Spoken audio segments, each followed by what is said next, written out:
Good evening, dear friends, and welcome to tonight's Boys from the Baltic Star. It's Friday night, and three of us are here. It's been a while, and when it's Friday night and the three of us are all here, we take to our first true love, forget our wives, forget any pets we have. It's Traveller, and that's what we're playing this evening. It's Traveller. Um, we're here sitting around our table together. It's a very long table because we're in different parts of the town, but our table transcends time and space. And we're here with you, dear friends, who are also sat at our table, even though you may be in America or other such places, to enjoy this Friday evening together. Thank you so much for joining us. If it's your first time, you're very, very welcome. If it's your 100th time, you're equally as welcome. We love having you around. Sparrow, especially, thank you for joining us this evening. Always a pleasure. Dear friends, if you wish to chat or lurk, either is fine by us. If you want to chat, though, we will join in as and when we can. We're very interactive. We love to have you chatting with us and throwing bits in and talking with us or amongst yourselves as we play. That's the whole vibe that we're going with, and it's sort of what we like to do, and we encourage that. Part of that is that we um, provide you with many options to spend your hard-earned points, some of which are ridiculous. So click on the red Imperial Credit Sun and spend your dollary dues. The more expensive ones tend to affect the game, but nothing is too expensive because we want you to get involved. Um, Anything in dark pink should play a tune. Let's check that it's working this evening. Majestic! It is working. Ben, could you resplend for us, please, as someone has spent some points? It's me. I certainly can. There we go. Look at that. The best 600 points I've ever spent in my entire life. And you can too. There is something for one credit and one credit only. We keep it that way. It's I'll drink to that, which if we say something or you want to get involved in the game or raise a glass or just want to sort of bang your fist on the table and like, rah, rah, rah, rah, rah, like an angry politician, spend that one credit and one credit only. We'll raise a glass. We'll have a little sip and we'll carry on. And we appreciate you. Of course, you don't need to spend any points to get involved, but it's fun to do so. You can name an NPC if you so wish. You can make one of us talk about a topic for a minute of your choice. You can make Stefan steal something. Good. This would be a good time to do it because we're in a place where we really shouldn't be stealing anything right now. Have a root around and see what you fancy. That's that. That's that. I think that's everything. We're going to run until maybe a bit shy of 1:30, so about 2 hours from now. We'll have a break at some point in the middle when we remember to do so. That's your chance to go and do what you need to do. But of course, stay for as long or short as you want. If you're bored of us already, thank you for giving us a try. There's lots of things to do in life, so we appreciate any minutes you offer to us. We hope that we bring a bit of entertainment for you this evening. But who are we, you ask? Well, that's a very good question. As I say, there are three of us here. Um, we're all very old and shaggy faced, and from the same place. But we all have our own different ways, and that's what we're going to now. At the top, my name is Luke. Hello, and I play two characters. If you look at the main screen with the more attractive people, I play the blue-haired lady on the left and the brown-haired lady towards the right. The one on the left is Kara. She is a hacker. She is an artist. She's a philosopher, I'd say primarily. She's a trader. She loves to chat. She loves to drink, much like myself, really. If we jump a few around, hello Stormzy, how are you doing? Thank you for joining us. A fist bump for the homes. In the brown hair, that is Soraya. She was a scout for many years, so she's used to fixing things with a bit of WD-40, a bit of tape, but feels much more comfortable when she's around her good friend Stefan and the rest of the crew. Speaking of Stefan, let's look down directly below me. There he is. Look at it. Now I feel like I'm Terry Gilliam in like Monty Python. He is my brother from another mother. He is the housewife's favourite. He is the Floofmeister General. He is the magnificent Ewan. Good evening, Ewan. How are you? Hello, Luke. I'm I'm disconcerted. I think I'm worried about this table. I think the interdimensional non-linear time table is something that we should get our friends at the Truth Foragers to look into. It is a special table. I did when we were off screen. I did practice rolling a dice, and it nearly took Ewan's eye out. Both of them at the same time. That's a terrifying thing. Well, it's your own fault for holding up 2 slits. You've only got yourself to blame. Kind of humour I like, Ben. Ewan, on this place that we're starting this evening, I'm assuming we have 2 members of our crew. We have, I believe, we have Kron and we have Zoe. Could you tell us a bit about Kron and Zoe, please? Yeah, Kron and Zoe, they are both beloved members of the Baltic Star crew. I could bore you with their life story, but I won't. Thanks, that's good. Moving on. You're welcome. Moving on to the man at the bottom of the pile. He's only at the bottom of the pile physically. That's because we tend to all cuddle up together at night, and he just ends up on the bottom. But intelligent-wise, he is the very top of the pile. He is the top of the pops. He is the man because he's the smartest man in any room. He lives his entire life in the Twin Peaks dream sequence, and he's often carried around town in a sedan chair by half a dozen topless, heavily oiled Eastern European men. He is the Queen of Faversham. He is our beloved Ben. Good evening, Ben. How are you? I'm all right, thank you. Yes, not too bad. And looking forward to a bit of traveller after, well, it's been nearly a month, hasn't it? Oh, it has. We've had some absences. We had our live shows we did the other week. We've missed the old girl, the old ship, and we missed the crew. Yeah, it's nice to go back to an old friend like this. It is. Speaking of old friends, could you tell us a little bit about Ewan's characters, Stefan and Agnar, please? Yes, I absolutely could, but I choose not to. Wonderful. So would you like to start us off for the evening?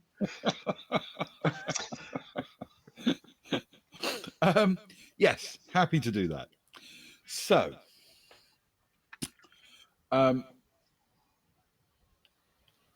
the waterworld of Darkmoon, our heroic party has actually achieved everything they came here for. The ship is refueled, and they've paved the way for the later arrival of the giant exploration ship Deep Night Revelation. So naturally, they're on their way to the next planet. Just kidding. While on Darkmoon, they found that the local government is a bit authoritarian, in the same sense that the local oceans are a bit wet. Leaving Governor Helinski to his own devices, at least for the moment, Stefan and Kara took Zoe and Kron down to see what they could learn about a deep crevasse in the ocean floor in Sector 104 that the business unit responsible for the sector has been told to steer clear of. They had learnt that a kelp harvesting ship, 104-11, had been used to investigate the crevasse, and it appears it was deliberately prevented from sending its data back to the city. This sabotage meant the vessel was having to make do without one of its 6 bathies, whatever they turn out to be. Kron managed to work out how to fix the problem, but the ship had to leave, so our heroes climbed aboard. As Kron worked on the ship, the other 3 settled in to enjoy the ride to the sector where harvesting would begin. It turns out that crew chief Linto Sard was only allowing them aboard because they had a wanderer with them, something that made everyone very nervous. For some reason, the crew thought Zoe was a wanderer, so a careful interrogation over a strong and rather unpleasant drink called Lope was undertaken to see if the locals used the name Wanderer to mean Zodani. They claimed that wasn't true, and thinking back, people hadn't thought Zoe was unusual before this crew thought she was a wanderer. It must be something about her attitude, or the way Kara implied that she was their group's muscle. Linto Sard was sufficiently nervous about Zoe that when he was asked what a wanderer was, he looked to her first, and only when she denied being any such thing did he say, "Let's have another round of drinks." And that is where we resume the story. So, with the group of you all sitting there happily holding the flask as it comes round, though as I recall, only one of you enthusiastically sipped from it. Well, you've got to, haven't you? If you're around friends. Feel free to ask questions. Lintosard does seem to be not unfriendly, but he's clearly still a bit cautious. Lintosard, is this your real name? Mm-hmm. It is, yeah. Good. It's good. Is Linto a family name at all? No, Sard is. No, but is there a great grandfather or something with the name Linto? It's a fascinating name. It's actually derived from the names of 3 of my grandparents. Wonderful. What were they? Well, I had a Linrod, a Tofin, and a Tova. Oh, fine names. Fine planetary names. It's good that you carry such fine names within yours. Well, it's very kind of you. How long have you worked on these fine ships? Me? Oh. I've only worked the ships for just under 3 years now, but I've been on planet for nearly 6. What brought you to the planet? Well, I suppose, like a lot of people, a bit of opportunity, a bit of greed, a bit of curiosity, a bit of a spirit of adventure, and a bit of having to get out of somewhere else in a hurry because I owed people money. Feels like the main reason to come to a place like this, to be honest. Escaping somewhere else. Yes. Ironically, most of the people you meet here are very keen to leave. Hmm. Are you happy here for now? Or are you two trying to find your way off? I think happy would be a stretch, but I'm doing a job, I'm earning a bit of money, and when the time comes, I think I'll be able to set myself up in a new role somewhere else. I've picked up a fair few skills while I've been here.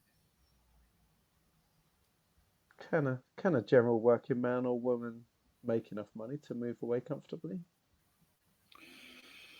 Well, if you're after riches, I think you're in the wrong profession. But if all you're looking for is a reasonable wage, it's not that bad. It's okay. And living here is cheap because everything's free as long as you're working. Hmm. Is it have you managed to get used to the food? They tell me that you do eventually get used to it. Um, there's this old guy I know who works up in the top office. He's a sort of accounts clerk, I think. And he says he's been here for nearly 40 years and he's expecting to get used to the food any day now. Hmm.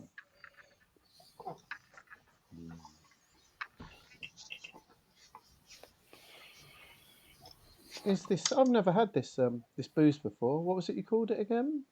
It's The called Lope. lope. Is this just like me and my friends here? Me and my friends. We've uh, we've never actually been on the ships before. We've always been up top, haven't we, Steve? Yeah, all the time. All the time. In fact, that's what they all say about him. Steve loves it on top. They said he doesn't. He doesn't like it up the bottom. Altitude is life in this city. It's true. It is, Very true. But we've never come across lope up there. Is that something that generally the crews will take the workers down below? It's one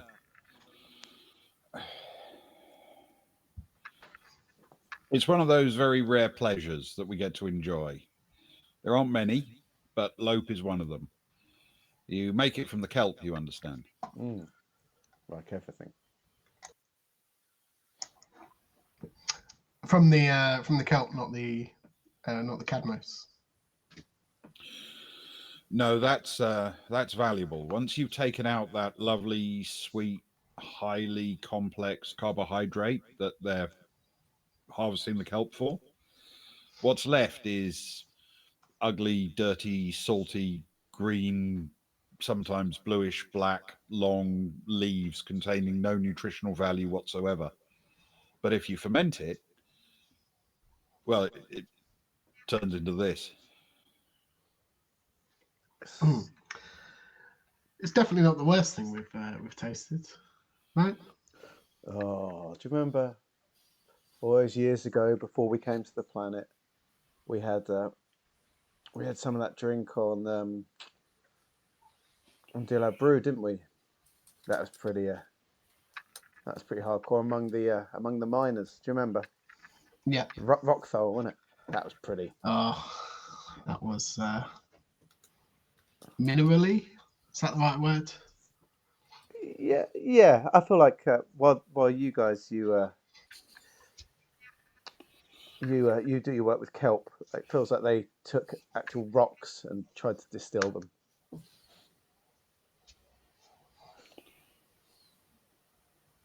Oh, so it's warming up my cheeks. Obviously, I'm not too used to it. It's nice though. It's nice. Yeah, I'm almost not feeling the rocking nature of the ship anymore. Okay. Linto, how much money did you owe? What, over my entire career or every month or what? No. Oh, what made you leave here? Oh, I see. Well, I got into a bit of trouble on De La Brew. There were people.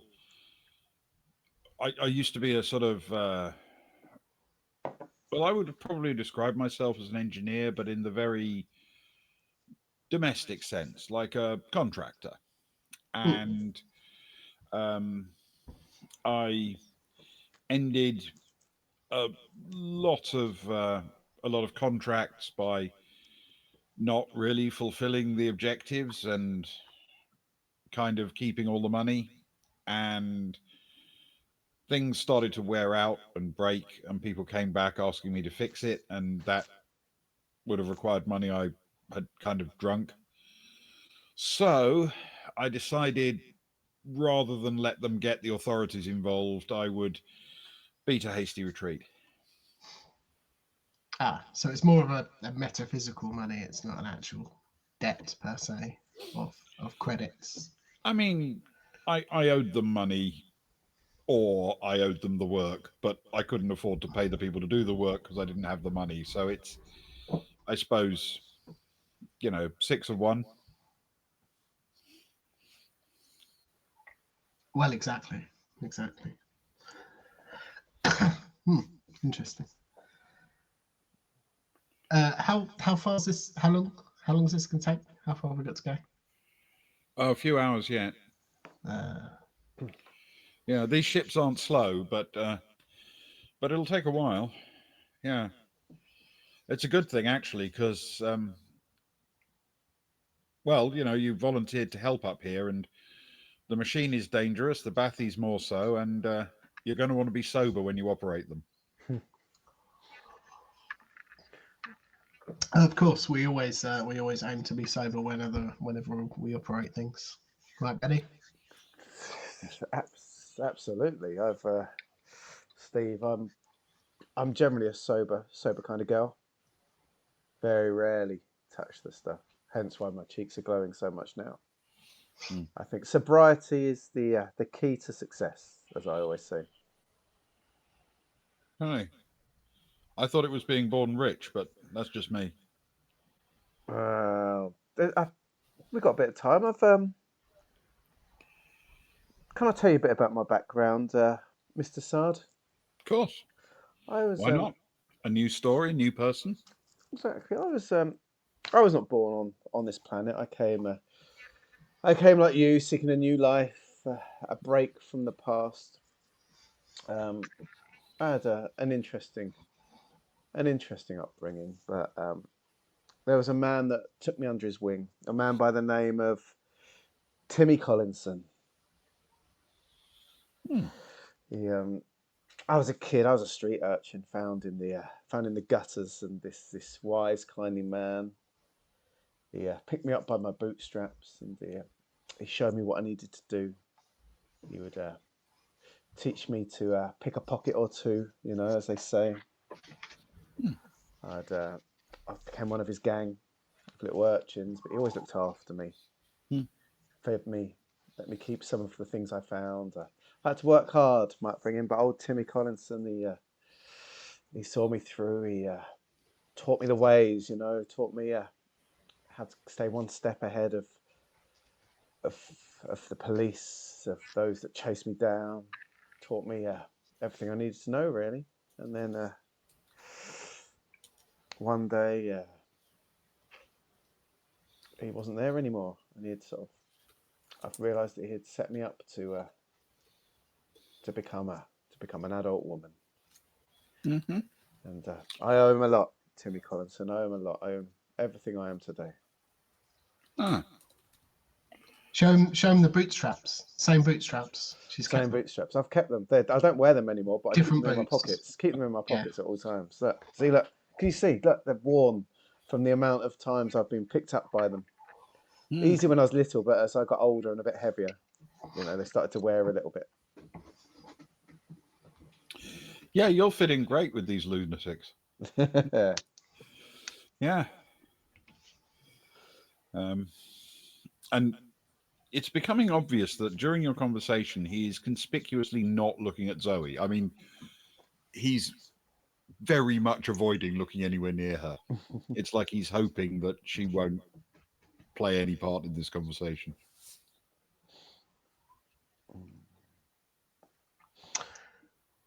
You seem really guarded, Linton. Not with Betty and I. I feel like we've got a nice little bit of rapport going now, right, Betty? Oh, I love rapport, as you know, Steve, and this is definitely it. Yeah, exactly. But certainly around our colleague here. Mm-hmm. Rapport and cheese, but there's no cheese on the ship, Yes. but there is rapport. Is that right? You don't have cheese? They probably have kelp cheese or something like that. Kelp cheese. Best. It's well put though, Steve. There's definitely a rapport between the three of us, at least. Quite noticeably, the three of us. Well, we're starting to settle in, I guess.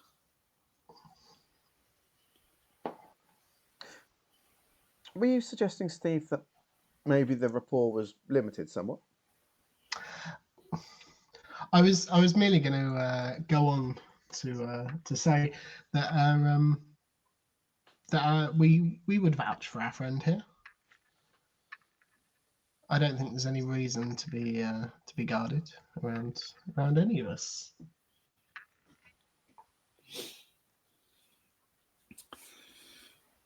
He thinks for a second, and while he does,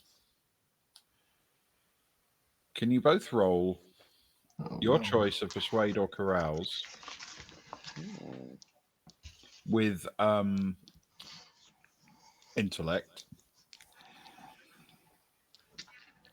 And given the setup, you can have the boon with it. Oh, good thanks, man. This should be some good numbers, hopefully. It's not an easy target, but Let's give it a go. I got a +4, so let's hope. Oh, that is good news because I do not. Well, that definitely helped though. Oh. 13 for me. Mine's 11. Oh, that's not bad though. We're schmoozing. Fine. Did you say schmoozing. 13, Luke? Yeah, I did say 13. Did your dice not add up to 11? It was a 6 and a 3, which is a 9, Yeah. and a +4 is a 13. Because of course I it's a thought- boon, isn't it? So, Oh yeah. Sorry, you held up 3 dice. I was like, can we not add all of them together? I That's think not how the game I works. think that's how It's travel been a works, couple of isn't weeks. it? My apologies. I'll just roll 6 dice and add them up. So, yes,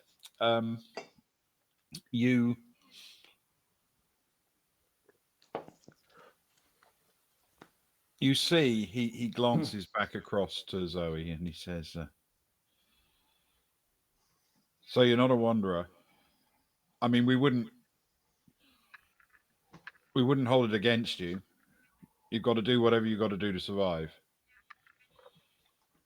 And she just shrugs and says, "I have no idea what a wanderer is.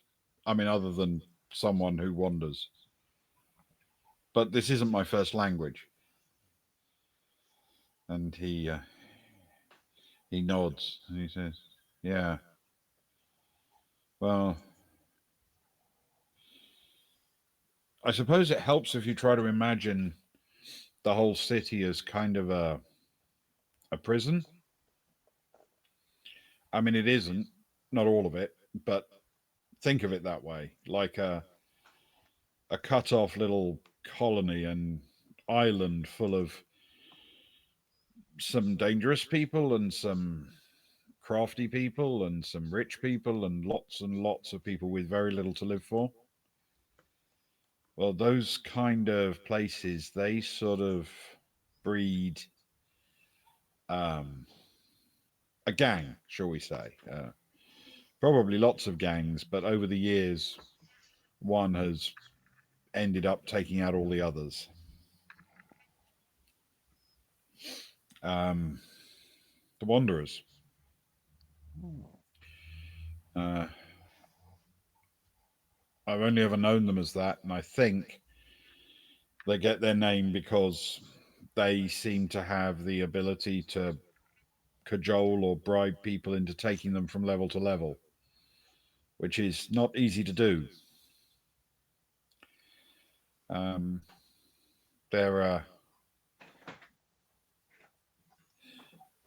They're one of those facts of life, you know. You try to ignore them, but they're the people who have access to the better quality lope, for example. They're the people who seem to be able to put people who are cooperative into better jobs or better shifts. It's rumored they can even get you up the levels.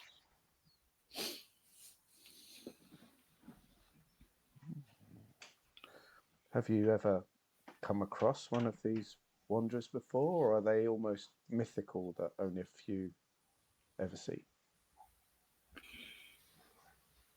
I've met people who claim to be wanderers, but they may have been saying that in order to stop them getting in trouble with other people, I guess. And I've seen people shake other people down within sight of, the safety department and what have you, and somehow get away with it. So I figure they were connected somewhere. Sounds like a very lucrative way to make a bit of spare cash, pretending to be a wanderer. Yeah, I mean, up until the actual wanderers catch you doing it, I guess. Yeah. I mean, it's a big cold ocean out there.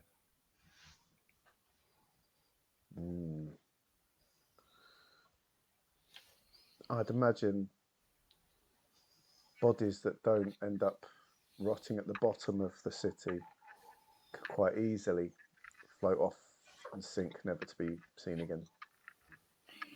Yeah, well, if the squid left them alone long enough to sink. Squid, you say? Yeah, there are these special, unique cold water squid they have here. They grow pretty big, some of them. You can. They don't look like squid anywhere else. roughly the same shape. But I hear tell that squid in other places often have like 10 tentacles. Well, these only have. Hence the name tentacles. How many tickles? I don't think they tickle. Oh, On sorry, go on. on these squid, there are only three. They each end in a sort of flat paddle covered in stingers, which cause nasty wounds, and they have a habit of like ripping flesh off bones with them. They are incredibly fast. They whip through the water. The the squid can change the shape of them so that they move through the water very streamlined, and then on impact they flatten out on their target. It's impressive when you see it, but it's gruesome.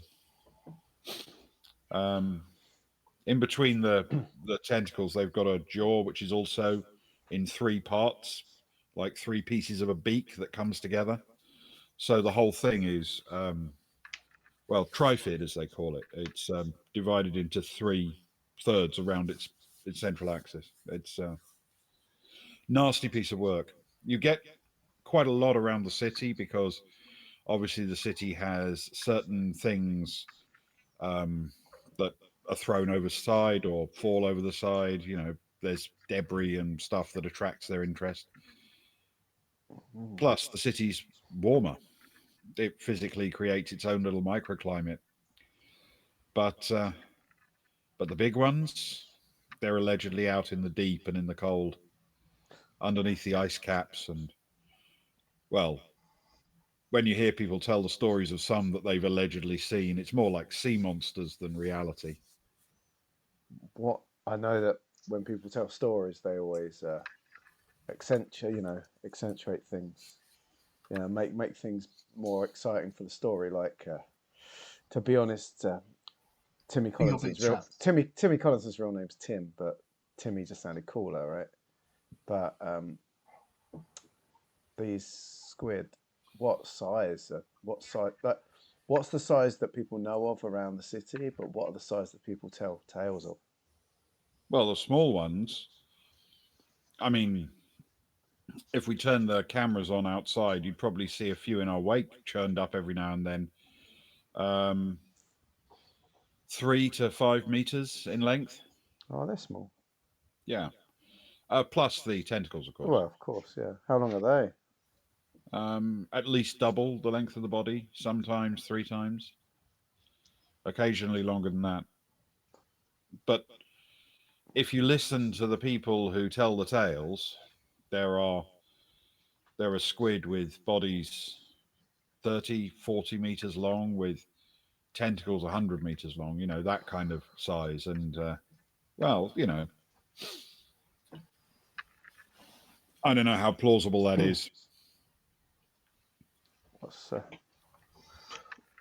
are they once you're in the ocean? Is it as a crew? Are you okay to talk about them? Is it seen as a misfortune to spend too much time discussing such things? Are people quite paranoid on craft like this? Superstitious? No, not really. You'll actually see some probably when we start harvesting.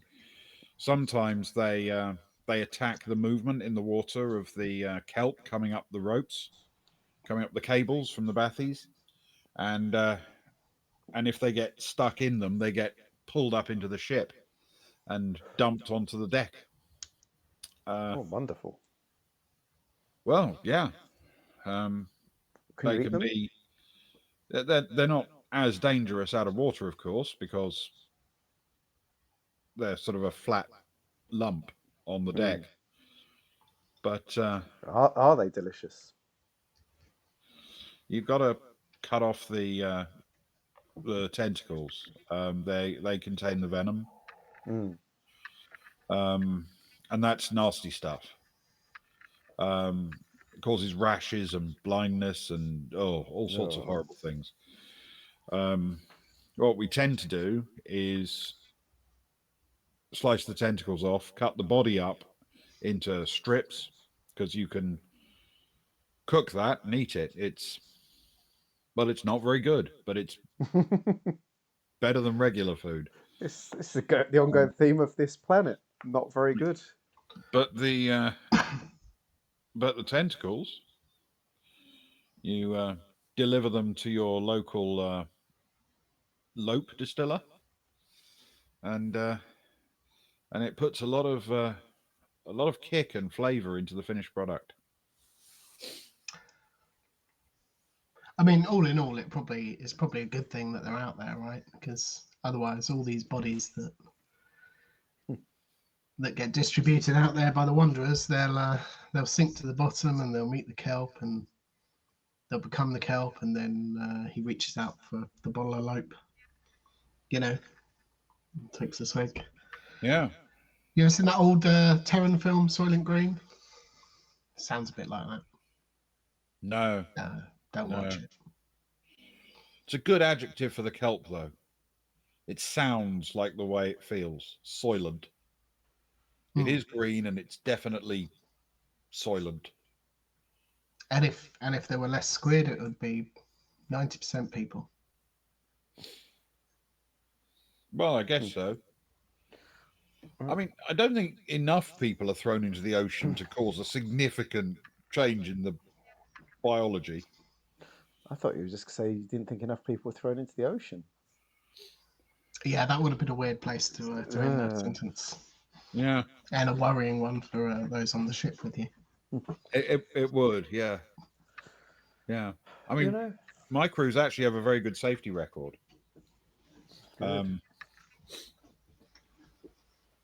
We haven't lost anyone for a couple of months, and the last one we did, well, it was a broken seal on a bathy. Nothing you can do about that. Is what it is, right? Speaking of the bathies, right? We're in Sector 104, our favourite sector, Steve, right? We're 104 till we die. Do you know what I mean? Yeah. There's the big part of the sector which is blocked off, right? It's we can't fish there. It's what's causing us to drop behind some of those dastardly other sectors that we hate so much.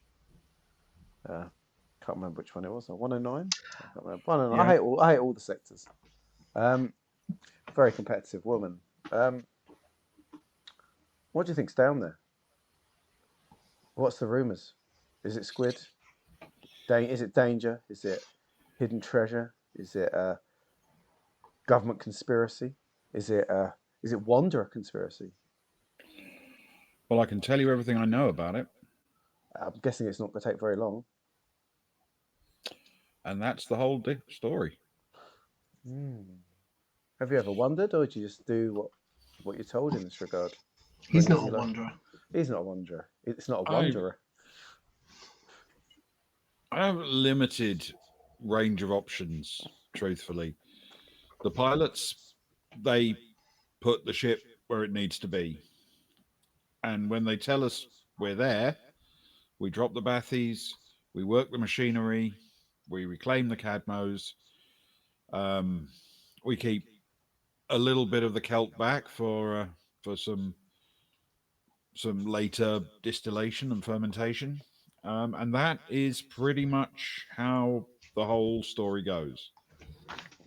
I know there's an area we're not supposed to wander into. I've heard the pilots talk about it, but I mean, when we stop, we lower the bathies. We get the kelp. We get kelp from where we lower the bathies.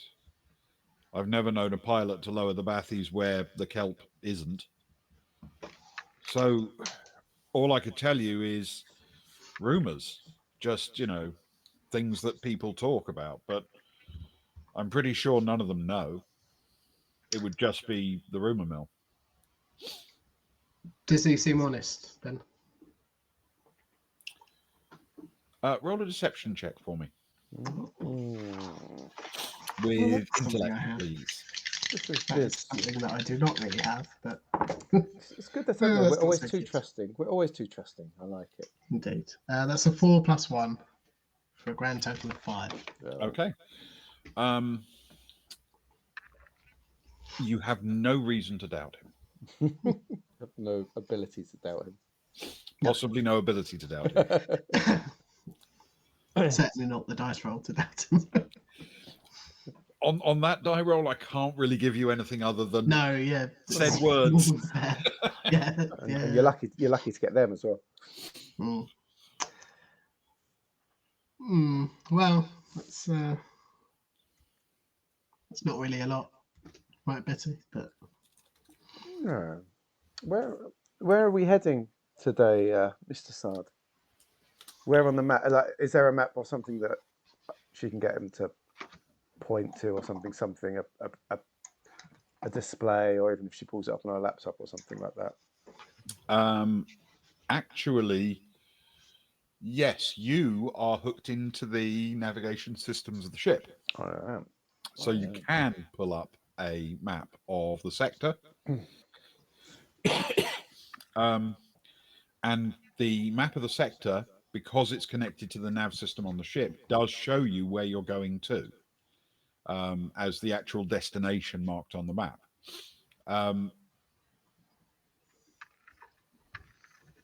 You can handle bringing the map up, but all you can see is a map of the ocean floor with the sector outlines and the area that the ship is supposed to go to. How far away is it from the forbidden area, then? For this run, it's about 10 kilometers outside the zone.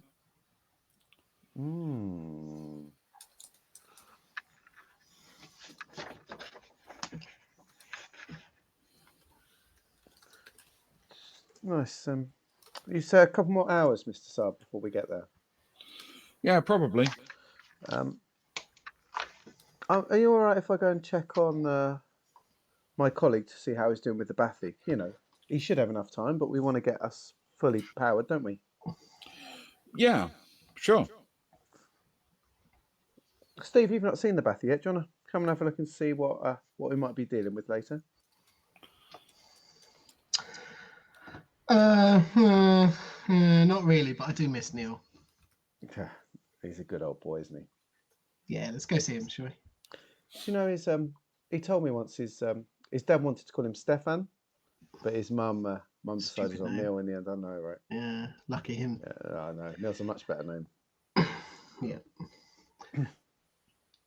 Very quickly before we go, out of character, do Stefan and Kara, they're aware that the other two met with Governor Helensky, aren't they?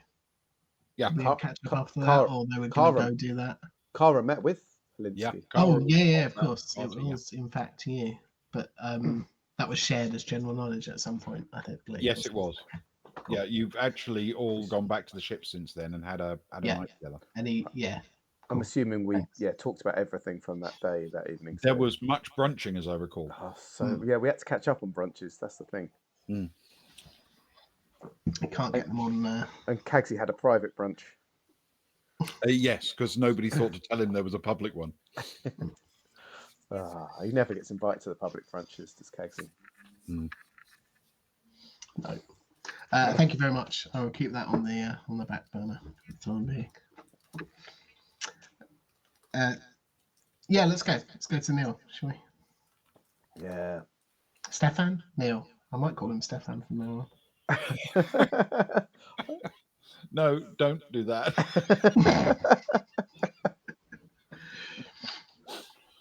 Really, that would be bad. So, yes, he is working in Bathy number 3. Port side. Which is the left, I know, because port has 4 letters. Left has 4 letters. That's how I remember it. But I remember it from wine gums and port, the shape of the port suite. I don't know. Right, come on. Come on, Steve. Let's go. Go on then. Let's go. Let's go to the. So this The is port side. this is the port side. I know you've not been on a ship before, Steve. This is the port side of the ship. Mm. Something to do with wine gums, I believe. Yeah. You know that the directions on a ship are actually in alphabetical order.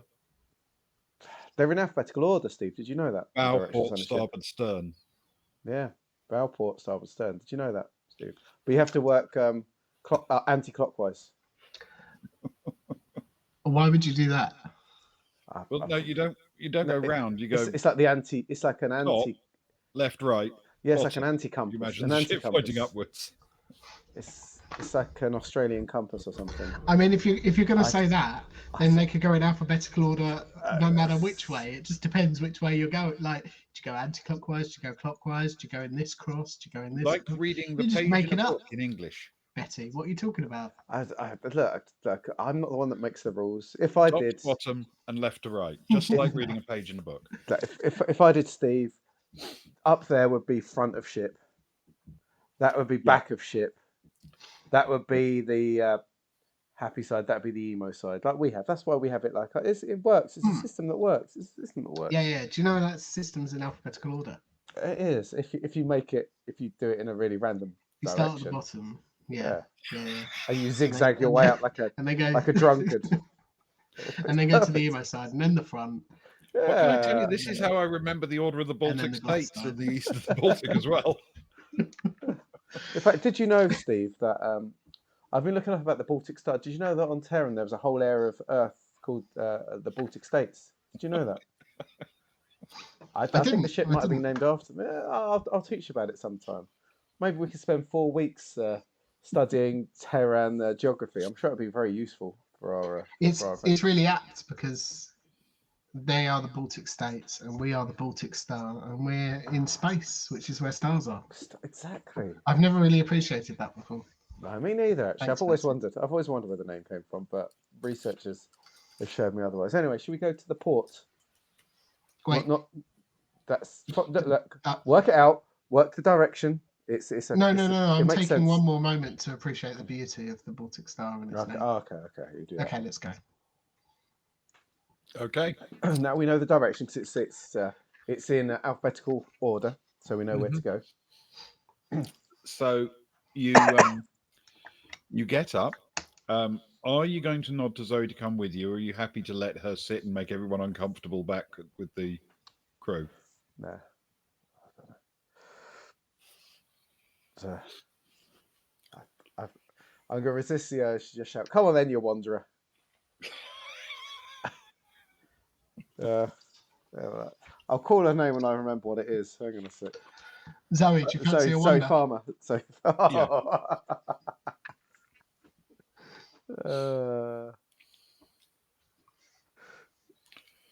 Yeah, all right. And she stands up and takes like a sudden step forward to see if anyone flinches, but they've all had a sip of the lope now, so their reactions aren't what they might have been. So she's able to stride off without anyone doing anything too overtly hostile or glaring at her or what have you. I think they're trying to pretend she doesn't exist. Bathy 3, guys. I think we can all just about squeeze in. Just don't get that handsome chest hair caught in any of the doors or anything, Steve. All right. Thanks. You head forwards to Bathy number 3. Yes, so that means going past the large machine in the center of the sort of cargo area. You keep mentioning this large machine. It makes me very nervous every time we go past it. It is a big machine. It is a big machine. Mm. What, Betty? It's a large machine. Yeah, you're right. Yeah, if you follow alphabetically, it fits in. You go from the back to the left, to the right, to the front, to the large machine. It works alphabetically. Just trust me on it. Yeah. You just have to change the order a little bit. Yeah. It's like the Bathys. They're ordered 1, 6, 5, 4, 3, 2. I think something like that. It makes sense to them. It's done in order. There's a pattern. Apparently, the word Bathy came from terror. It was formed in the Baltic states. Apparently, Hmm. yeah. What does it mean? It means annoying, I believe. Seems apt. It does seem that. It feels right that it's the two of us heading into one right now. After you. Yeah, quite right after me. Yeah, I'm definitely leading us there. Go on. All right. So you open the hatch to Bathy number 3, unless you want to open a different one or look around something else. Sounds like Bants. No, let's Bathy 3. That's where our friend is. Okay. Stefan, as we're calling him now. Neil Stefan. Neil before So Stefan. the hatch opens. It's a basic mechanical hatch, but you've actually operated it before when you last had a conversation with Kron. We did. And as before, he's in there now, sitting down and carefully testing circuits to make sure that everything's hooked up. And he looks up as he sees the hatch open. He says, "Just checking everything's done." Look at you. Look so happy right now. Look at you. You're in your elements. I love watching you work. Yeah. So, I know we're moving. Do we know where we're going? Cara will sort of put her laptop round and sort of show to where they're going. We're heading here. It's out away. It's a few hours from the city, in Sector 104. It's what caught my interest was it's 10 kilometers away from the Forbidden Zone. Okay. I was thinking exactly the same thing, Carl, as I was peering over your shoulder. I could tell you had that sense about you. I could see it in your eyes. He looks over his shoulder, having just said Cara. To make sure Yeah, I was there. We shut the.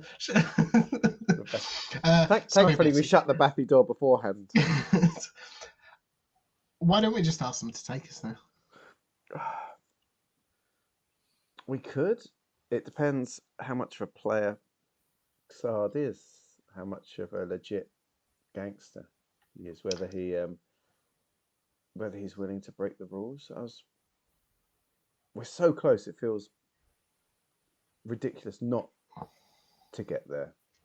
I was wondering. I think that's a path we could definitely take. I was wondering whether Zoe does some of her hoodoo juju on the pilot, and maybe gets him to unwittingly get us closer, or I could somehow hack the tracking, like the maps, so he accidentally gets us where we shouldn't be. There's definitely options, I think. Both good options, probably better than mine. No, I like your option. I think it's, well, I don't know whether you picked up on it. If you worked on Sard a little bit, man, he liked you. I don't know whether he started stroking your leg at one point. Did you notice? He did. He did. I don't know if it was on purpose. No, I think he was just struggling to keep his balance after all the alcohol. But I don't know if you noticed he mentioned that they keep a little bit of kelp back for some distillation, which one says that he's willing to break some rules if it's in his benefit. I like it. But also could be used quite nicely for a bit of blackmail, I think, especially with our Wanderer friend here.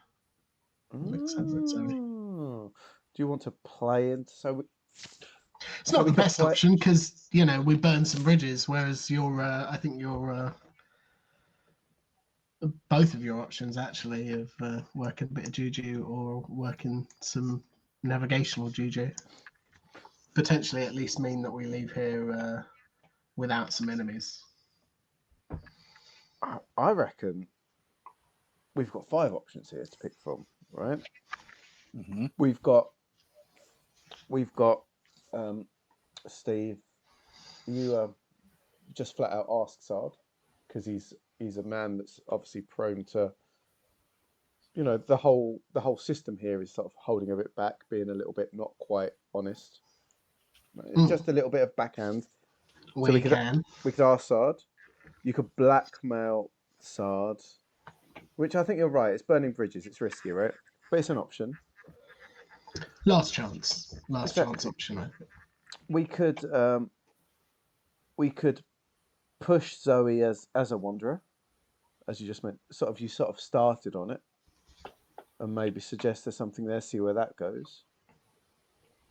I could try and hack the maps, get us there, sort of mess it up, or we could do some sort of Zoe mind juju or something like that. Some sort of working into it, reading into it, only some sort of charm or something like that. There's options here, and it would be a real shame not to go to that section, right? While we're here, that's the main point. We're not here to get kelp, are we? As much as I want 104 to win. No. Zoe, do people know when you've been messing around up there?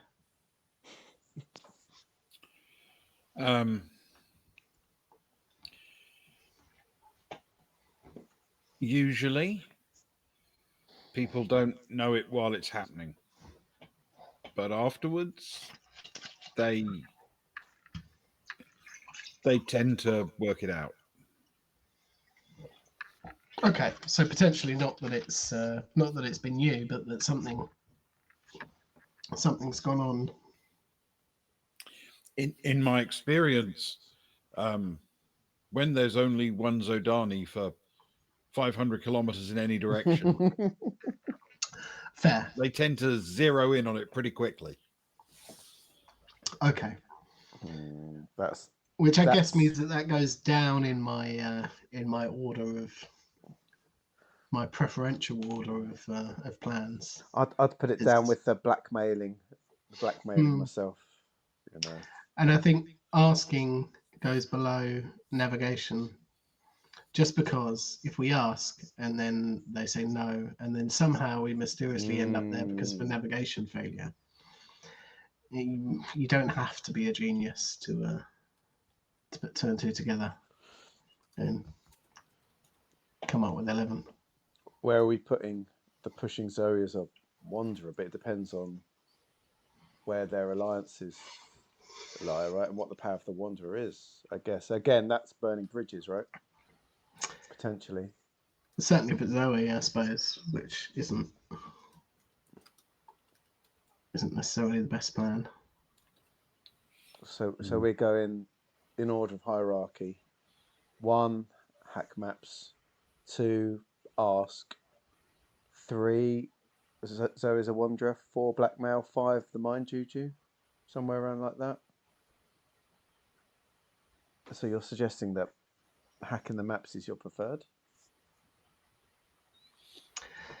Right, I mean, I guess they all have downsides, right? And they can all be found out should things go. Oh yeah. Should things go poorly? What about Like I can say if I'm smart enough, I can sell it as a problem, and if I've got the backing of shouldn't you say Cron there of my man Neil over here, that there might be issues that way, and they know that I can do my IT. They don't know you in the system, do they? So no, but I did. Like when I got here, I said I could run systems checks, so they know. So I could find a way to cover up. Hopefully, if you can run sort of cover up while I hack in to make sure that no one spots the moment happening. The flicker, the change, the something. If you head up front and chat with the pilots or something while I try and do it, we could set something up. You're a charming guy. If you and Zoe go up and have a chat and try and cover up while I sort of hang out here with Cron if I can and do what I can, it might work. I'm not going to be covering up. I'm going to be showing all the chest hair. Well, sure. That's how you get them on side, of course.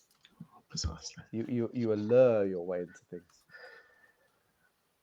We could try that. It sounds good to me. If it doesn't work, I'll know quite quickly, and we can move on to the next. If I can't get into the system and change, move on, right?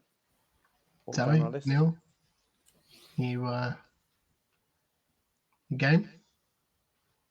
Yeah, Zoe says, I think distracting the pilots is a good idea so they won't notice any sudden changes and updates.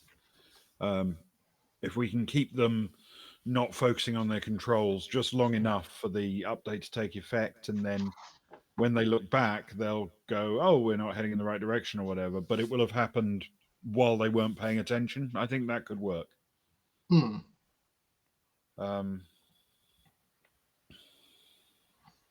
Maybe, I don't know if there's an autopilot, but maybe we could even lure them out for a bit. By a bit of time. And if we leave the other two in here explaining that, you know, some digital work might be needed to help finish up the fix, no one's going to be suspicious that they're in here working. You'd probably get away with it. I like it. Go on, autopilot? Yes or no? Do you know? Betty, do you know you're in the system? There'll be an autopilot when they get to the area. They'll need to flick it on because it's all hands on deck, isn't it? Generally, in these sort of situations, and it's a long old time. There's a lot of hours out here. They've got to fish for a bit, so they'll be at there. If you can, all you need to do then, I guess, is get them to flick it on. Come up with a reason for them to leave the front of ship. Flick on the autopilot and take their eyes off the controls and the maps for as long as I need. I can get on there, and if there's any weird flicks, we can run off Neil's knowledge and bluff. Yeah, if you two can buy me some time, get them to flick onto that autopilot, get them out. I'll do what I do. I like it. It's a good plan. What was that booze called again? Rockfell? No, the other one. The one we've been drinking here. Elope. Elope. Elope, yeah. That's how I remember it. That's how I remember it. Just lope. Yeah. Once you have two mouthfuls, you want to elope far away from it. Well, I'm sure we can come up with something between two of us, right? I'd say. Yeah. If I'm going to stick in here with Neil for a bit, I can get, Sard knows that I'm the IT nerd, and me staying in here makes sense. So you go, we'll sort of lock the door a little bit. Me and him will stay in. You two do your thing. Flick me a little, prank me or message me when you got them out, when autopilot's on, and I'll do what I can do. Yeah, perfect. I don't know what we do now. What do we normally do? hands in, Baltic Star on 3? No. We generally we just go. We generally celebrate with a brunch, but Yeah. You can suck on my bootstrap, I guess, if you need a bit of flavour. In fact, why don't you take one for luck? No, thanks. It's not really from my tail. It's just some hobo's leftovers that I took off him from De La Brew. I like it though. It feels lucky. It does feel lucky. Not for the guy. Not that lucky. Thanks. That's all right. Pop it into a pocket somewhere. Right. Zoe, you ready? Yeah. Why not? Let's go. Good luck. He says to the other two. So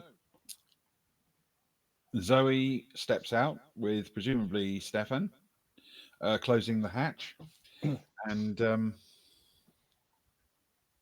two of you are standing in the forward part of this large open space. The even though it's moving at speed and it's up on its hydrofoils, the ship is still being buffeted a bit by the wind and the waves, so it is shaking around and rolling a bit. But it's um, it's something you're getting used to now. If you move much further forward, you'll get to the communications patch panel, which is obviously used by people at the front of this area to communicate directly with people in the cockpit, but also in the bathies. And it has access to the internal tannoy system, the controls for various parts of the operation of the ship. And between those two patch panels is the door into the cockpit area. Have we been made aware of any communication between the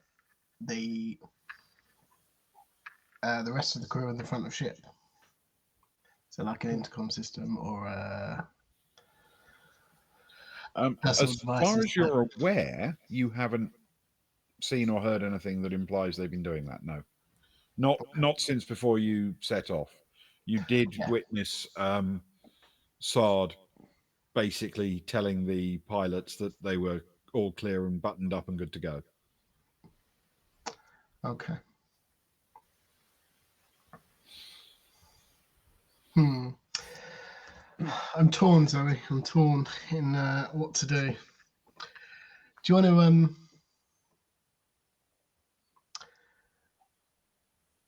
to go in there and tell them that Sard wants to see them, and I'll run back and convince Sard that it's in his best interest to hold some kind of little team gathering back there? Or have you got a plan in mind? If you think that'll work, sure. I'm not sure it will work, but I think it's worth a shot. Okay. So you want me to basically knock on the cockpit door and say, Sard wants a word back in the hold. Yeah, give me a couple of minutes to get back there and have a brief discussion with him, and then go for it. Okay. We'll give it a shot. Yeah. Okay. We'll give it a shot. So,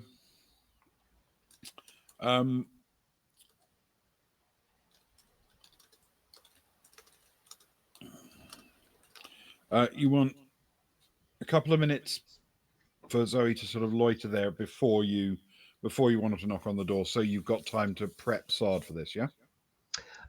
Yeah, or at least start the conversation. That'll be good. Okay.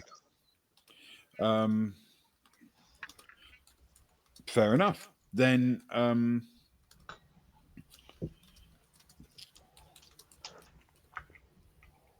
by all means, Zoe will lean as casually as she can against the bulkhead and nod to you to go off and do your part of the plan. Very nonchalant. I like it. And Stephen will make his way back to Sard. Excellent. Okay. So you make your way back between the two rows of bathies and then past the very large threatening machine. Yes. With its emergency stop buttons. Yeah. You know, in case something goes horribly, horribly wrong with it. In case it starts rampaging. Would it be big enough to crush a squid? That's what I want to know. It's a pretty big machine. Big machine. How dangerous looking is it? It's pretty dangerous looking. You're not going to make him roll for that.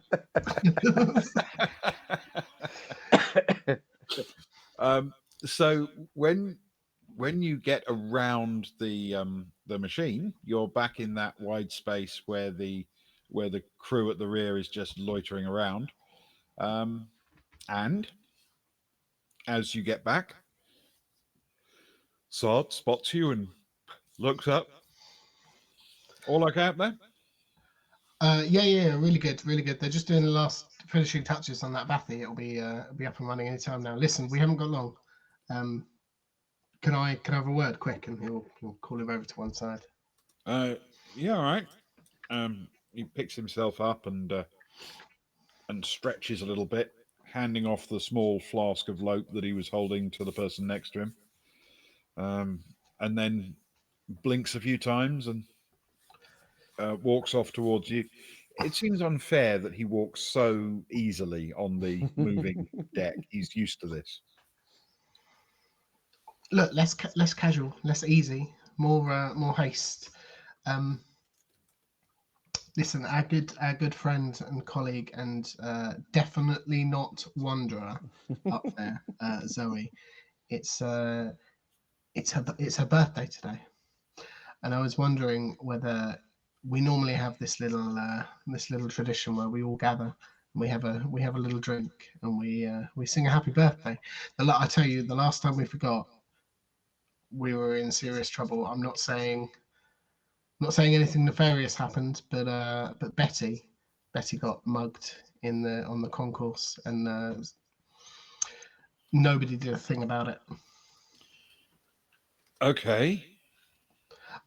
Can you get all of the crew back here? Do you think, for a little toast of lope to Zoe, and we can all sing happy birthday, and she'll love it, and everyone will be happy. We won't have to worry about anything. Won't have to worry about anything. Nothing at all. Nothing to worry about. Not even the big machinery. Can Stefan please make a deception check with int, please? Really? Because it didn't feel that very intelligent.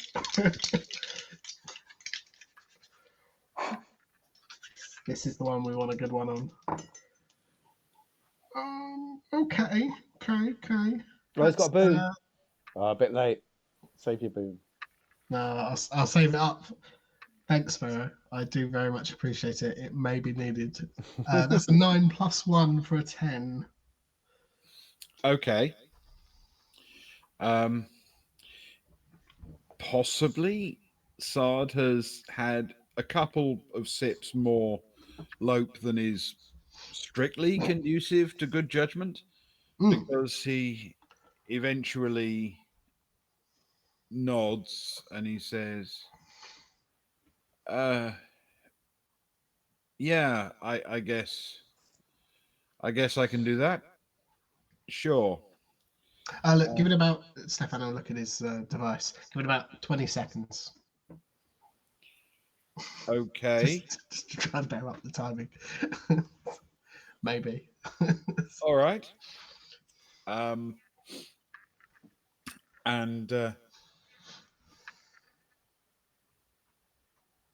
it's at about that moment that Zoe knocks on the cockpit door, which, of course, I would describe to you exactly what happens if either of your PCs were there.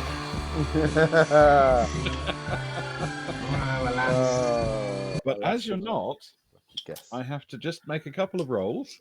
I think it went wonderfully. Describe it to yourself, then. I think it went beautifully. Oh, I have done. That was quick. Okay. And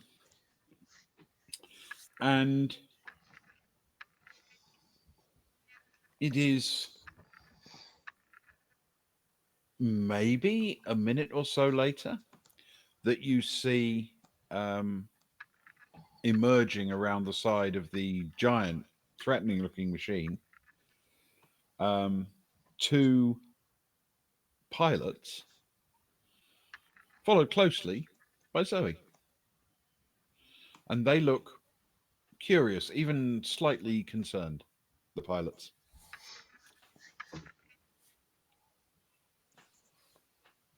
Oh, sorry. Friends, comrades, colleagues, good people of 104. If I may, my good friend Linto Sard here would like to just say a few words.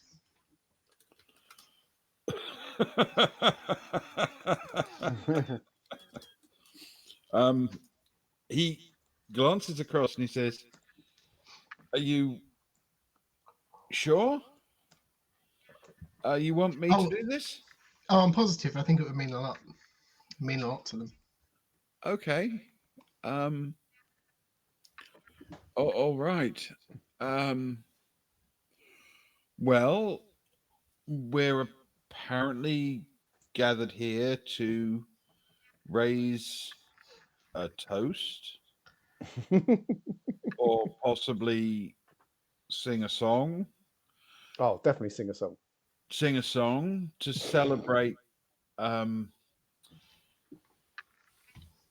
Zoe here's birthday. And Zoe shoots Stefan a look which can best be described as threatening, possibly predatory. He'll wink back and put a little cheeky smile on. And in order to convince everyone to do this, you're going to have to rely on Linto Sard's persuade skill. Oh no! You did decide to let him pitch this. No, that's true. Linto has nothing in persuade. -3. So he's rolling at a -3. Oh no. Oh no. Oh no. Linto. It's not good captain skills. He's rolled a flat 0. Oh no. Sorry. The two pilots. Stefan sends a message to Kara. The two pilots say, even for you, this is just. And they turn and march their way back towards the cockpit. Well, what do you mean, even for him? They don't turn, and Sard looks across at Stefan and says, I blame you for this. Me too.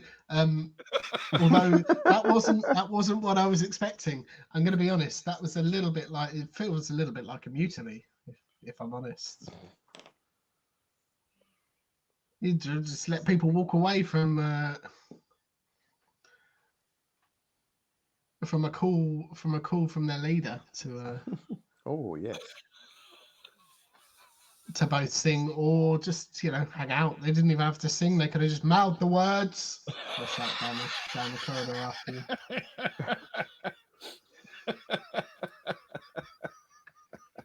I like this. I like this line. I'm a fan of this. Okay. What this means is that Kara has been bought a very limited amount of time for her hack. Sorry, Kara. Oh well, and it'll be a D6 Choices somewhere. were made. I've no idea what's good. Remember, they were bad. Now you do already have access to the system, but this is the first time you're actually trying to change it and cover your tracks. So can you please roll an electronics computing roll? You can obviously have your +1 for the hacking device. Thank you. Do I get to use my intellect/education? Yes. It can be whichever of those you prefer. Thank you. Use my education. I spent a lot of money. Well, my parents spent a lot of money on that, so I should use it. Okay, hang on. Just warming them up. It's been a while. It's a good plus, so let's see if we can get a good number to go with it. It's a very good number to go with it, Ben. It's a 10 plus a 5 is 50. 10 plus 5 is 50. Okay. Good. Oh, but that's not the problem. It's the single D6 that's my problem. I can hack things all day long. It's got the single D6 does me. Well, which is the problem? You don't want to be doing it all day long. No, that's the problem. That's why, because I don't know what number it is to roll it. Can you roll 1d6? Please? No. It's a 2. It's a 2? That's either okay or not good. Okay. is a Was 2. that confirmation of okay? Yeah, it's Or okay. was It's that okay. just a passing It's comment? it's okay. Okay. It is a 2. The pilots storm their way back to the front and go back into their cockpit. And as the door closes, we will find out after the break whether or not it was fast enough and whether or not it convinced them. But we will take a short break. Oh, I should have done something with the machine. That would have distracted them. Oh man, it was right there. Dangerous looking machine with all the buttons on. He gave you the hints. I know. I can't believe you didn't follow it. Lee, thank you for joining us, my friend. How are you doing? Hey, Lee. It's good to see you.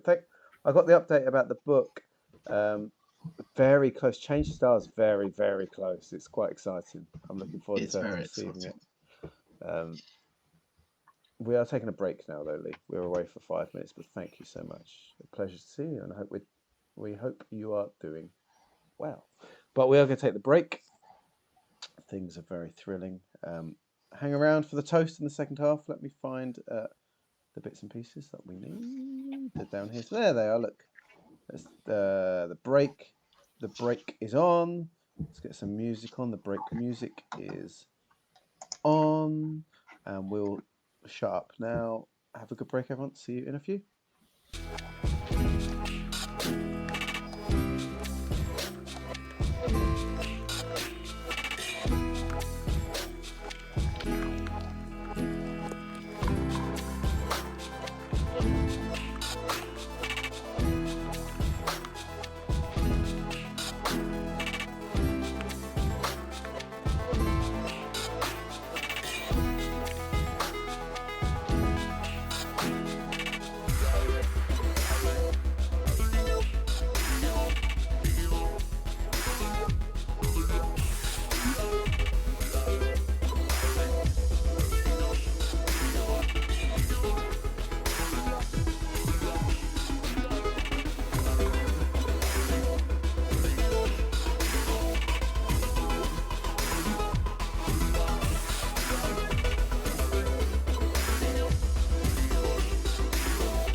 So, dear friends, you and I are here, and we're just going to Hello. talk. It's break, so it's a little bonus break.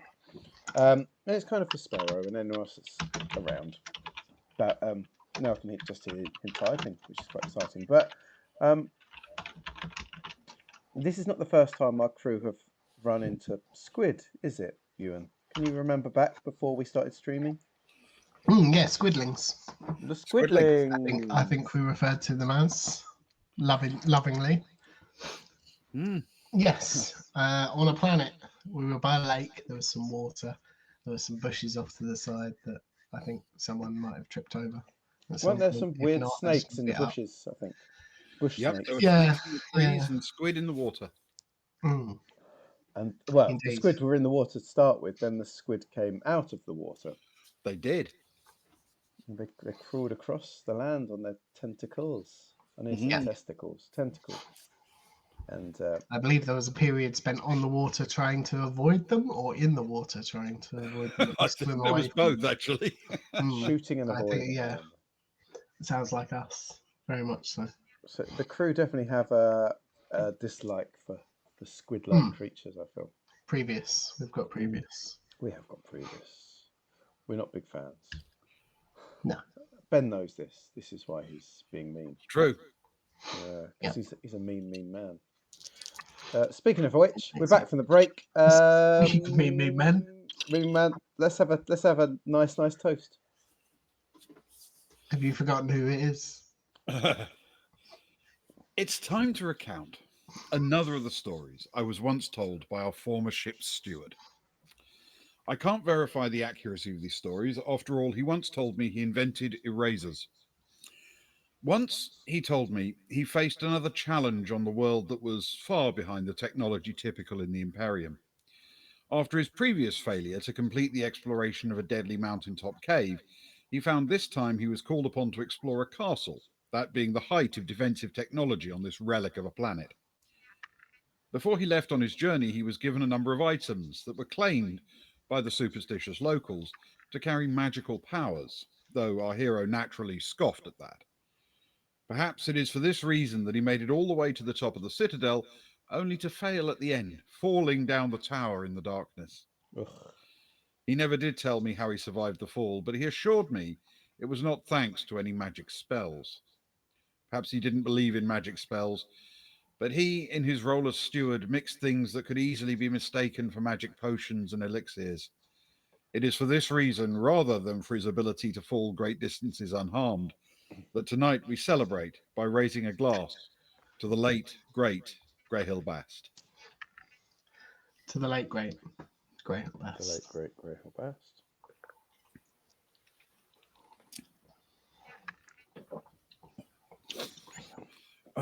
To Greyhill space to Greyhill. To the late, great Greyhill Bast. The late great Greyhill Bast. Okay. The pilots return to their cockpit. And for a tense few moments, you don't hear anything from them or anything like that. And then, over the intercom, a message comes from one of them. It says, we're bang on course, heading for our location. We're actually doing better than expected, probably a following wind or something. We'll probably be there in less than an hour.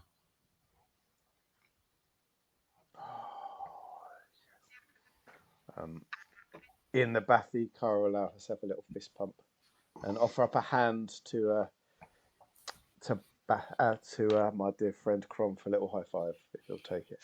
He will absolutely do that. He's closing up the panel inside the bathy now and climbing out through its hatch into the area between the sort of the pod hatch, if you know what I mean, and the actual craft itself, to join Kara. What you've done is to reset the entire navigation system, so it still thinks it's going to a location, but what that location actually isn't where it thinks it is. It's like Die Hard 2. 2? Essentially, yes. Yeah. You have reset the effective height of the planet in that context. It's exactly like that. So what that means is the craft is still, as far as they're concerned, going in the same direction towards the same spot on the same map, but in actual fact, it is going somewhere different, and therefore they've spotted that it's now closer than they anticipated. They obviously weren't paying enough attention to realize that that might be a bit suspicious, how quickly it had got closer. It's because they were so angry about Stefan's plan. He played a masterstroke from Stefan, I'd say. Luckily, the anger wasn't directed at Stefan, which is his main concern. A bit of self-preservation. Well, it's classic, isn't it? Classic Yeah, Stefan. absolutely. To be fair. Yeah, and as it turns out, Sard does not have a very high persuade skill. Now we know. Now we do know. Yeah.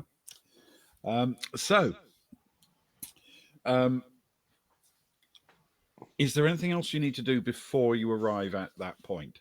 I don't know. That big piece of equipment seems quite sinister to me. You want to check it out? Oh, can we check it out? Carl will message Stefan, say, I'm done in here. Things good with you? Yeah, perfectly to plan, as expected. Good stuff.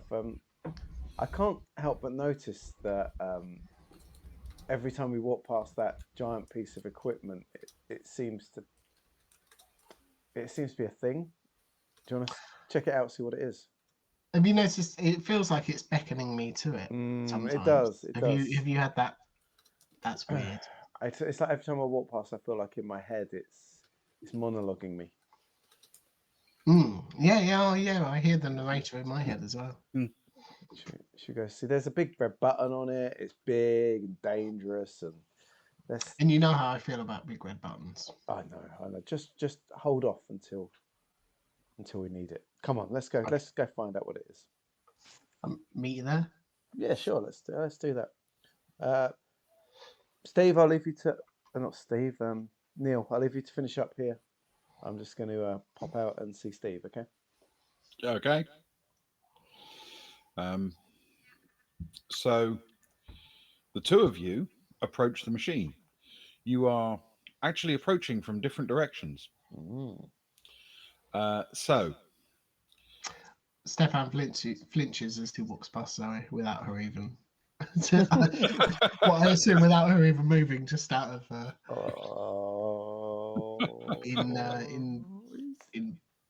implied fear. I wouldn't want to be you. No. So essentially, when you approach from the rear side, where Stefan is approaching from, you are looking at the outlet for the machine. It has an outlet door, which is covered in a hatch that protects the inside of the machine and stops things accidentally falling into it, because the machine is currently off. The outlet door appears to be a simple square in shape, and it's pretty featureless. It's just a big box. From the other side, you can see that there, at the front of the machine, there is a similar kind of concept for putting stuff in. This, however, is a much larger hatch, occupying the vast majority of the front of the machine. And this side of the machine is slightly sloping. It slopes away from you like a ramp. Not enormously, but a little bit back. So the bottom of it is further forward than the top of it. So from your point of view, the top's further away from you. Yeah. Okay. Well, Betty, it appears to me as though there are two hatches. One larger than noticeably larger than the other. So presumably something large either goes in or comes out, and something small either goes in or comes out.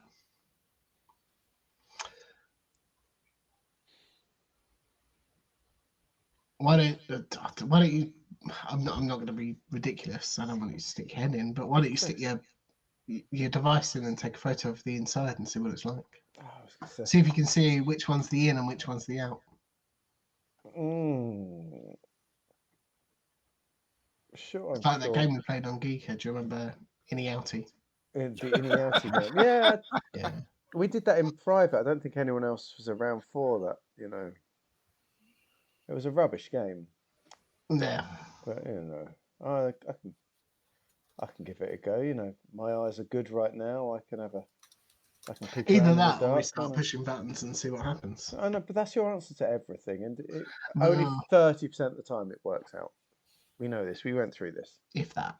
If that's, I'll tell you what. Your maths was ropey on the day. But Why don't you open the hatch so I've got both hands ready on my device and I can look through it and see what happened, what's in there. Yeah.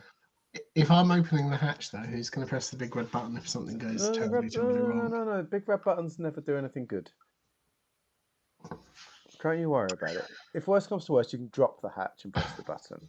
Okay, but I like the idea that there's an extra step between you and the big red Just button. pushing the button. So I have to think about it. It's kind of a safe. It's kind of a safety stage. I think that's good. I am at my best when I think about things.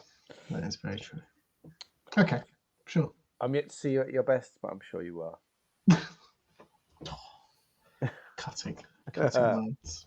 You should have seen me earlier. We had a rousing chorus of "Happy Birthday" for Zoe. It must have been time. It must have been amazing. So I had about 15 seconds to do what should have taken me about 3 minutes.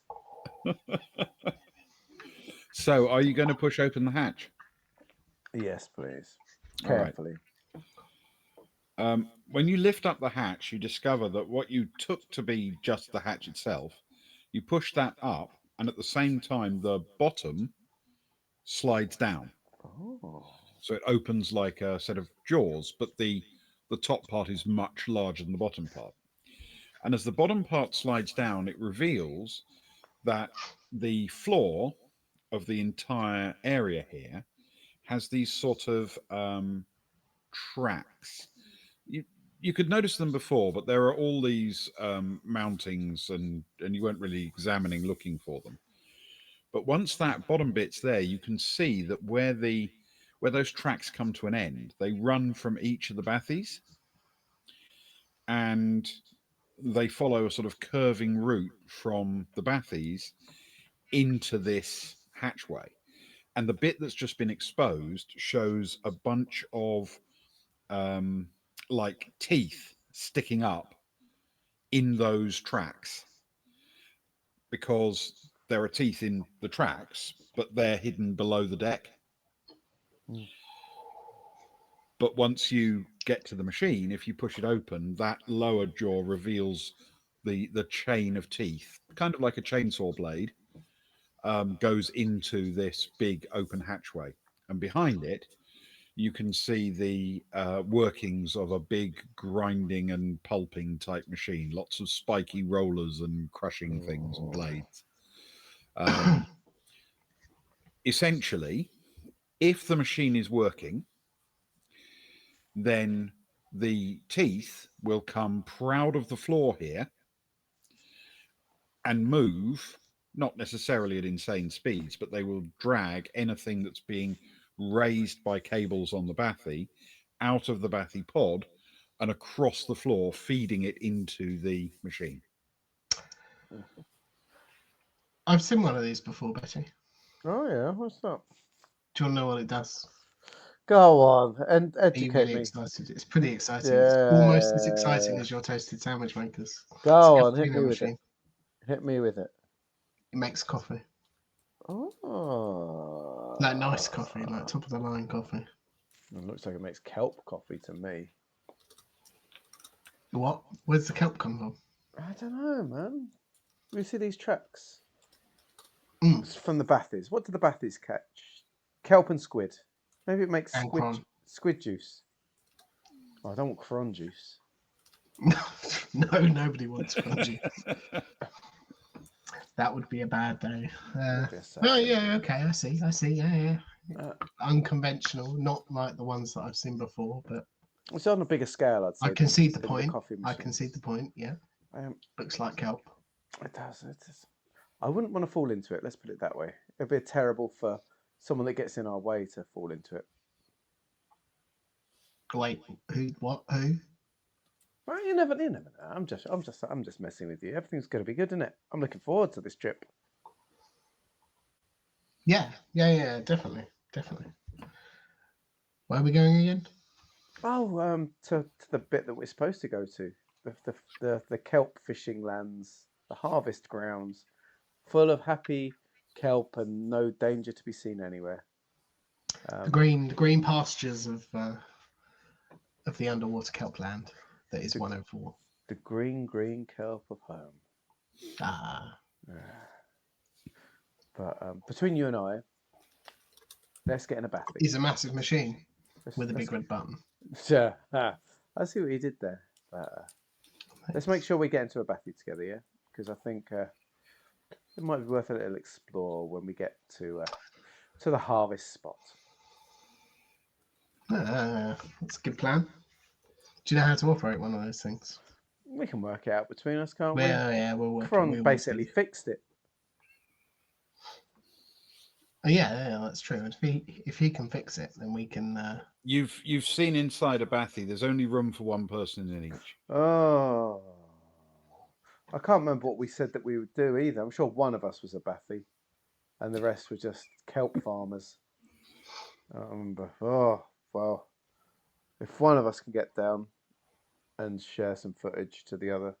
Well, there I is don't think communications. Sard would object to anybody taking a Bathie. He didn't seem to identify the crew as being particularly distinct on that basis. He That just is true. pointed It's out just you crew, got isn't more it? money for doing it. Yes, that is true. If we can get a couple, of Bathies down between us. Well, it's interesting you should say that, Betty, because Yes, Steve. I did notice people walking onto the ship as I was spying on people approaching, and there were in fact 6 crew members that approached and 5 Bathie operators. Well, maybe I nearly wrote it down, but I thought no, it's probably not worth it. You're not a man for notes, Steve. I know No, that. no, So, of course.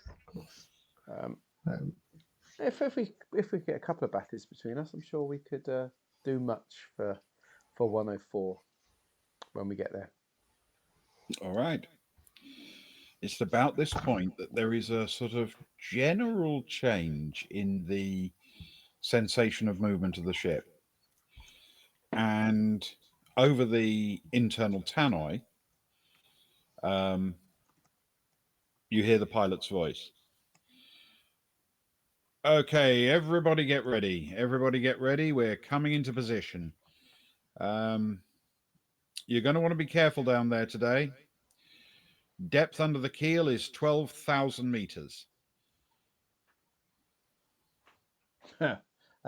Carl will sort of snigger to Stefan and the rest.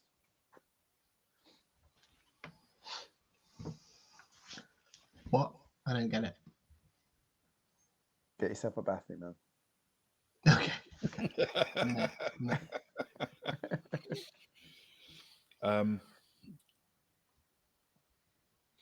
You can actually see Sard bustling forward with a couple of other people. And he looks around at Zoe, who's walking through with, and Kron, who's sort of outside the Bathies in front of you. And Sard says, "Right, who's going down?" Kara will raise her. Shit, I've got no skills for it, but never mind. It's exciting. Kara will raise her hand. Say, my good friend Neil has sorted out Bathy 3. I'd love to take it. Okay. Any of the rest of you? Stephen will take a step forwards. He won't raise his hand because variety is the spice of life. I'll take lucky Bathy number 2, if I may. Sure. There's a large gasp from everyone around. Okay. It's just the air escaping from Bathy number 3. Kron shrugs his shoulders and says, yeah, I'll take 6.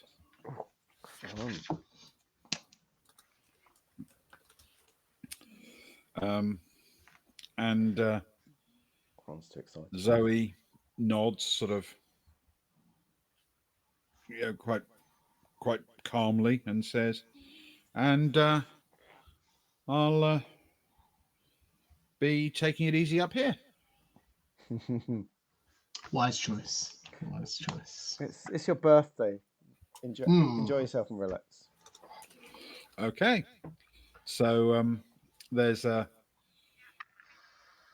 sort of brief moment where it isn't entirely clear who else is going to come, but 3 of the guys from the back of the ship come forward, and as they're about to get into their various bathies, Sard stops them for a moment. And he says, right, we have a very good safety record in this crew. None of us have ever gone anywhere near 12,000 down. Must be a fissure or something under us. On paper, these bathies are rated for 20k. But none of them are ever tested deeper than 10. I don't want you to go below 10 unless you absolutely have to. We clear? And there's sort of nods from the experienced crew. And he says, now, you and I both know that having to might mean because the kelp doesn't grow tall enough here to reach 10k from the bottom. But, well, you'll have to use your judgment because I won't be down there to look for it. Okay? Good luck. Don't fall for any myths and voodoo rubbish. You're down there to harvest kelp. That's it. I'm sorry to interrupt. Did you say that the fissures are below us? Don't people traditionally fish from the surface and sink there? Oh. Are you sure you're qualified? 100%. Right, Betty? Okay. Well, look. Oh, it's embarrassing. It's really embarrassing. Be careful. Come up if you need to. We don't want to lose anybody. Because, well, you know what I'm going to say. If your bathy comes loose and you plunge down to 12k, nobody's coming for you. Nice and easy. Safety first. Safety first and always. Good luck, everybody. And he turns his back as the people start to climb into their bathies.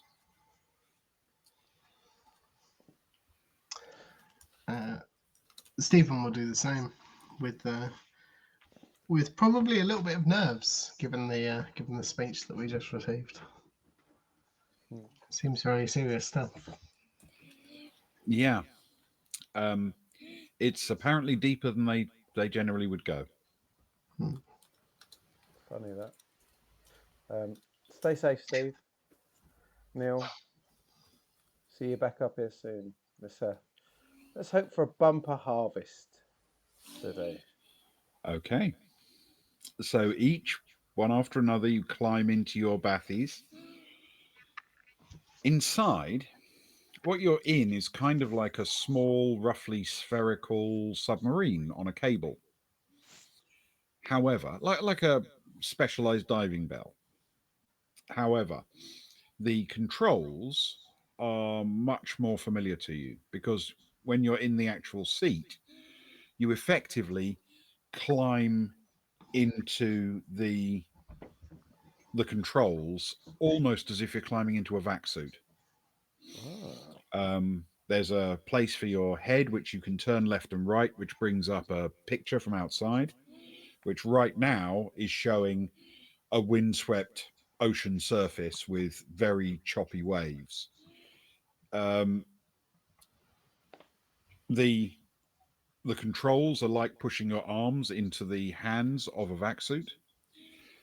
You are not experienced in this.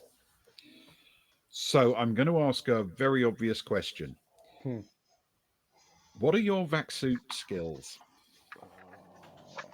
At least One! 30. One! I have vac suit skills. Okay. Yes. I have Vaxxut 0 on Stefan, Okay. so not -3.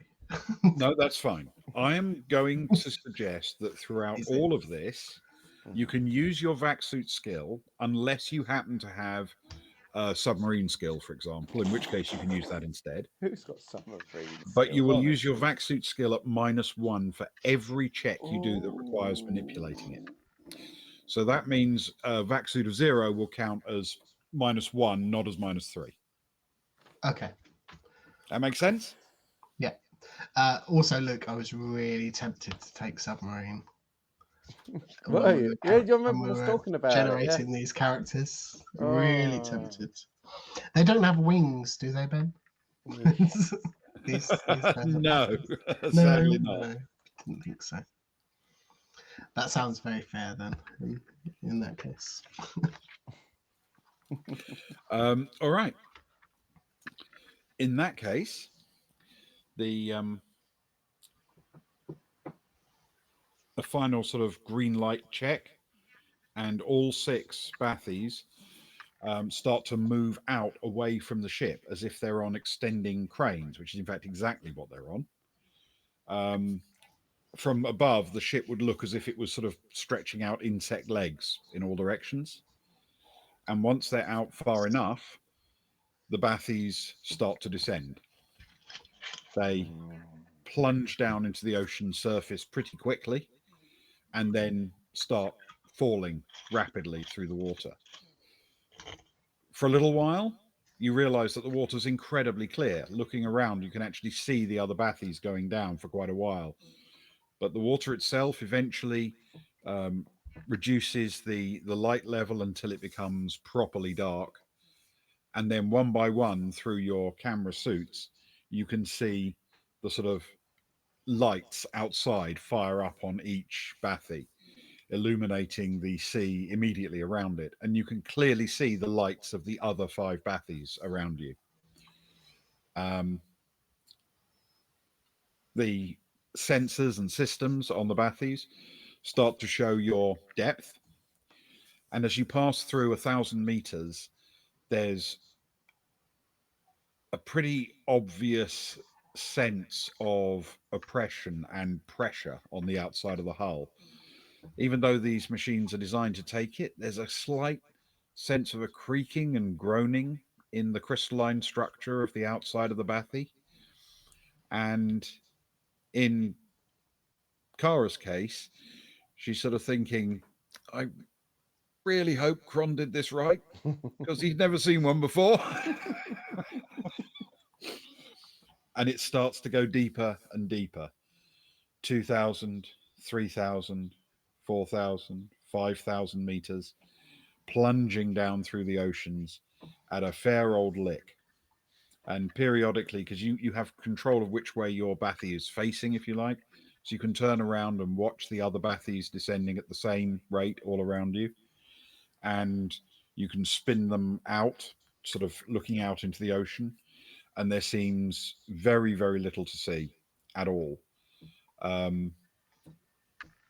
Down you continue to go, and at about 6,000 meters down, you start to see fronds of green kelp rising up past your viewpoints, and you disappear into this kelp forest. The power of the lights and the fact that the bathies aren't that far apart means that as you look around in this kelp forest, you can still see dull green tinted glows from the other lights of the machines. And you start to um, explore the controls that you have access to.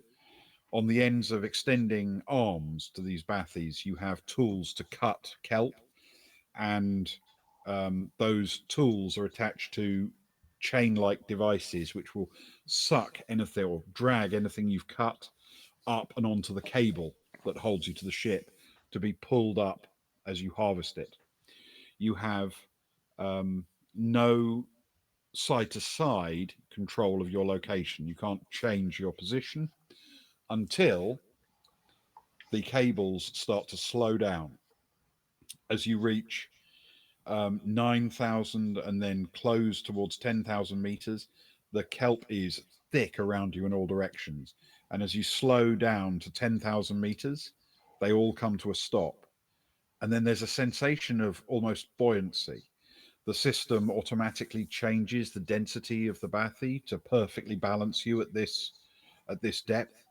And so the cable is no longer holding you up. It's taut because it's only as long as you are down, but you are now drifting and you can steer and move a little bit around, move from bit of kelp to bit of kelp, and you can maneuver your bathy side to side as well as up a certain way. You can't really go down without the ship extending the cable further, but you can go to higher, shallower depths if you wish. And that's where we're going to call it. What a spot. What a spot. The tension.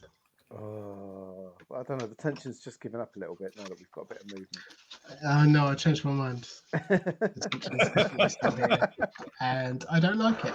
Bring me up. Bring me up. I'm not trained. I'm not trained. It was a horrible mistake. Oh, good stuff. Thank you, Ben. What a situation. Beautiful stuff. And it is a dangerous situation, as I was saying in the chat. It's low-key a very dangerous situation. The sort of thing we've been in a range of dangerous situations, but 10 kilometers under the water in a little suit in an unknown planet is pretty risky, really. Let's face it. It is. Yeah. Never one before where it feels as though one mistake and that could be it, in theory. And every roll you make's a -1 as well. That's what you need to remember. At least it's not -3. No, that's true. Yeah. Or -4 if you'd have. Don't want it to be a singing happy birthday to Zoe kind of situation. That'd be way worse. No one wants that. Yeah. That is a fate worse than death. No, I think it's good that Stefan has left it entirely up to Zoe to make sure that he's safely returned to the ship. She's the one that's pumping oxygen down to him, I've heard. Yeah, on the old bellows. We have a Rose's cat, Ben. Ah, excellent. Right, a Rose's cat.